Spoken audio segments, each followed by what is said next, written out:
මම අද කතා කරන්න යන්නේ user ගෙන් යම් කිසි ආදානයක් කොහොමද අපේ Python program එකට ගන්න කියලා. ඒකට යොදා ගන්නවා input කියන function එක. මම ඉස්සෙල්ලම x කියලා විචල්යක් නම් කරගන්නම්.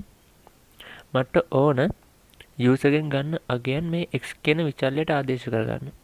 ඒකට යොදා ගන්න function එක තමයි input function එක. මෙහෙමයි input වරහන් ඇතුලේ මෙතනට දෙන්න ඕන userට අදහසක්. ඒ කියන්නේ අපි මොනවද එයාගෙන් ගන්නෙ කියලා. මම දෙන්නම් enter a number කියලා.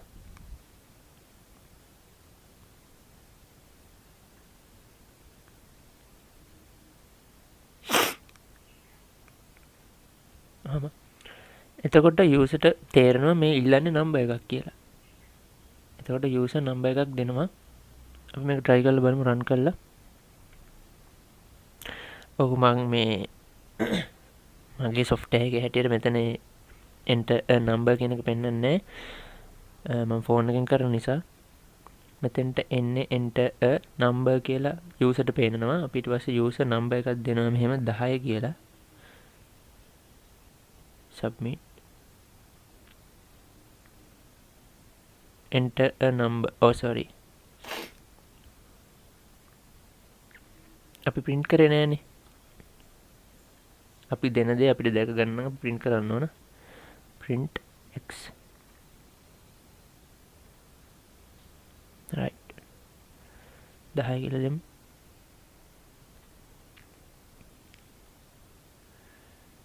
ඔබට පේනවා ඇති enter a number කියලා ඉල්ලුවා. 3 10යි. හොඳයි. දැන් මම මෙහෙම වැඩක් කරනවා. input function එක ඇතුලේ enter a number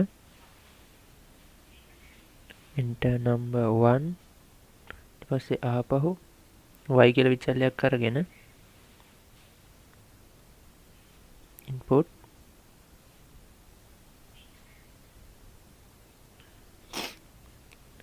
enter number 2 කියලා දෙනවා. දැන් user ගෙන් අපි number දෙකක් ගන්නවා.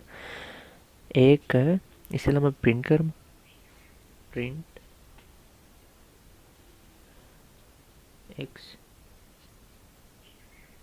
x and print y.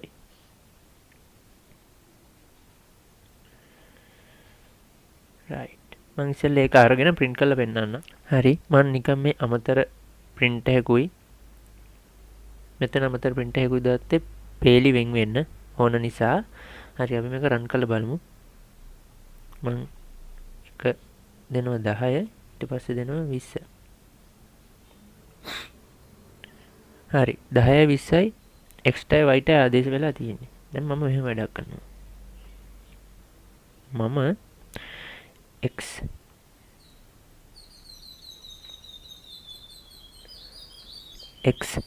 ධන y කියලා z නැමැති විශල්‍යයකට ආදේශ කරනවා.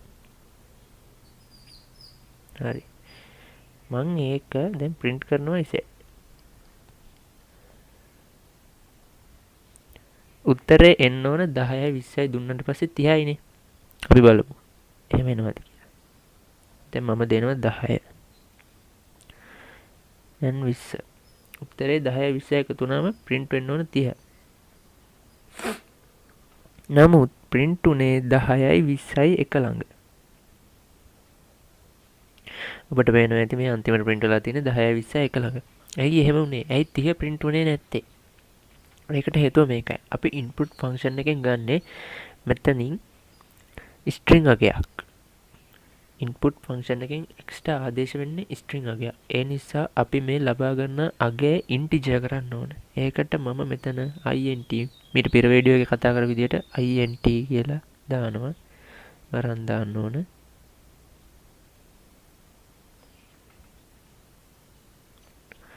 y ටත් input එකෙන් ගන්න අගය integer අගයක් බවට පත් කරන්න. ඒ කියන්නේ සංඛ්‍යාත්මක අගයක් බවට පත් කරන්න int කියලා දානවා.